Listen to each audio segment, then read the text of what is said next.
We live having almost everything at our fingertips. Food, entertainment, clothing, home decor. Even if we don't have enough money for buying things right here and right now, we are offered fast credits, paying in installments, discounts, seasonal, mid-seasonal, loyalty cards.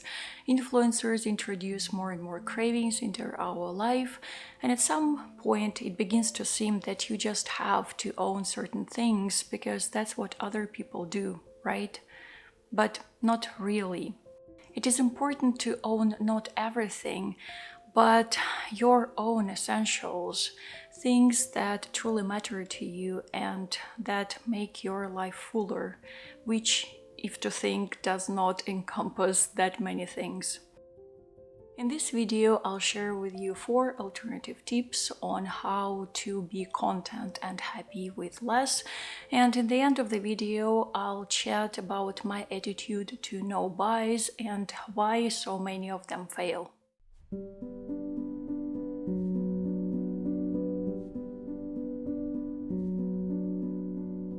Prioritize freedom. We often take freedom for granted, and as soon as we stop noticing it, it can be easily taken away from us.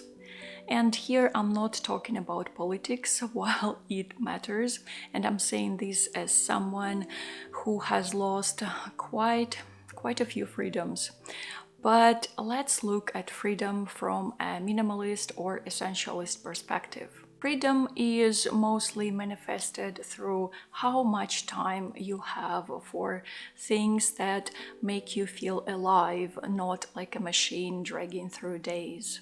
By prioritizing freedom from what weighs you down, from other people's expectations of you, from your own limiting beliefs, you will be able to see where the core of your happiness lies. And then you will see which things give you freedom and which take it away from you. And for all people, these things are different. They can be big or small, it doesn't matter. And there is no shame in pursuing small freedoms. For example, I intentionally don't own any hairstyling devices. At some point, I really wanted them because I have pretty difficult hair. But then I thought how much dependent I will become on those devices, how much they will weigh me down. And I decided not to buy them. And the same thing with heels.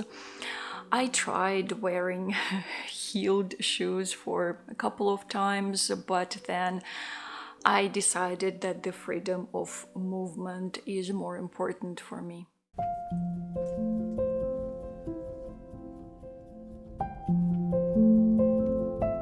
Reconsider decluttering. If you're already familiar with the concepts of minimalism or essentialism, you know that one of their foundations is decluttering. And while it is so important to remove excessive clutter from your life, to free more space physically and mentally, decluttering is not a magic pill that can be used for everything. Last year, I had to get rid of many of my possessions, quite many, because I had to move a lot, and now I'm getting replacements for many of the things. And while it can be fun to be an extreme minimalist, I've realized that it's not my thing really. Again, from my own experience, I've understood one very important thing about decluttering is that you should declutter only things that you're sure you won't need a replacement for. This approach requires quite a lot of thinking and analytics of your own lifestyle, but it's so worth it because it can save you a lot of money, time, and nerves.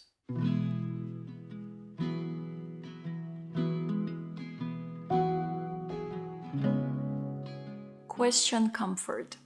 Not your own personal comfort, but your consumer comfort. How often do you buy more than you actually need just because it is easy and convenient and you even have an illusion that you save money? For example, online shops offer free shipping with a minimum purchase, or you are very tempted to use a spending-based discounts. And these are just a few examples of how online platforms, shopping platforms, make you overspend. That's why I don't like food delivery services and we don't use them that often, and I prefer physical grocery shopping with a pre-made list of what I have to buy. And I almost never buy clothes online now. I just try to find everything, just go into the store, to brick and mortar store. But of course there are exceptions, and this diversity of life experiences should be embraced. Of course, physical shopping requires more time and energy, but in this respect, it's a good thing actually. And also, by shopping in physical stores, you make the gratification effect from shopping a much slower thing in comparison with online shopping. It's just like having slow carbs or fast carbs. By questioning your own consumer comfort, you might find out that you don't really need that many things, and this realization and the consequent change of your behavior, your shopping behavior, will grow your freedom.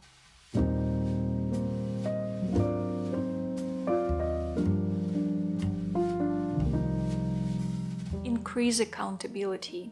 And by accountability, I mean taking care of your own possessions and of your space by yourself.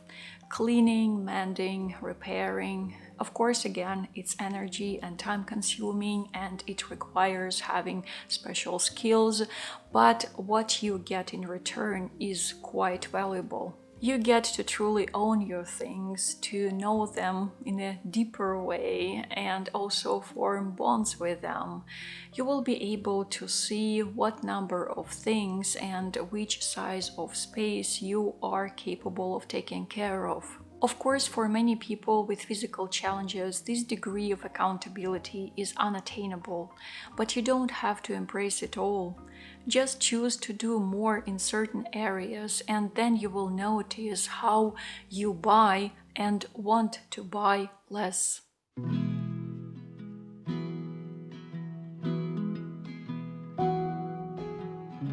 And now, as I promised, let's chat about no buys and why so many of them fail.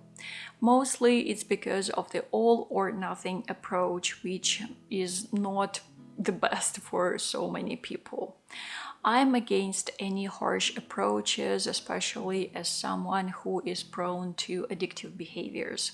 And yes, I am, trust me, I don't talk that much about it, but not only I come from an addiction family background, I have my own struggles. Strict prohibitions don't work in most situations, and while a no buy can be a fun challenge, perceived like a fun challenge, the whole concept of it does feel like putting yourself on a very harsh and quite unnecessary diet. I believe that a more feasible attitude is to see how you operate daily, how many things you buy, why you buy them, study yourself, and then figure out how much you really need and what truly stands behind your behavior. The thing is that cravings arise when you prohibit yourself something. A reasonable and healthy approach presupposes analysis and accountability, digging deeper into yourself instead of using a fast and seemingly easy recipe. I've never been successful at no buys or low buys whenever I announced that challenge for myself, not because I have a problem with shopping behavior, I don't anymore, but because this type of restrictive behavior triggered some unwanted flashbacks and really destabilized me mentally. Please keep in mind that I'm not a therapist. I cannot give you any expert advice here.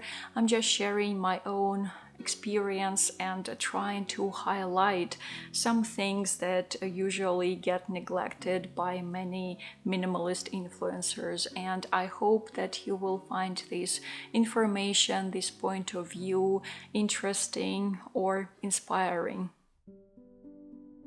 Living here and now with what you have or what you can afford at the moment, embracing the human experience that you're given, this is what minimalism and intentionality are about.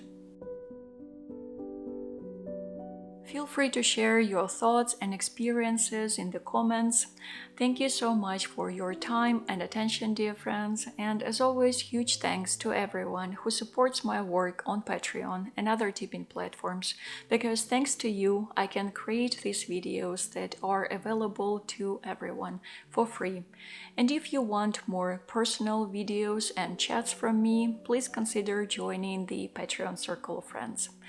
And for now, as always, be safe and keep your heart open, and I will see you soon. Пока-пока.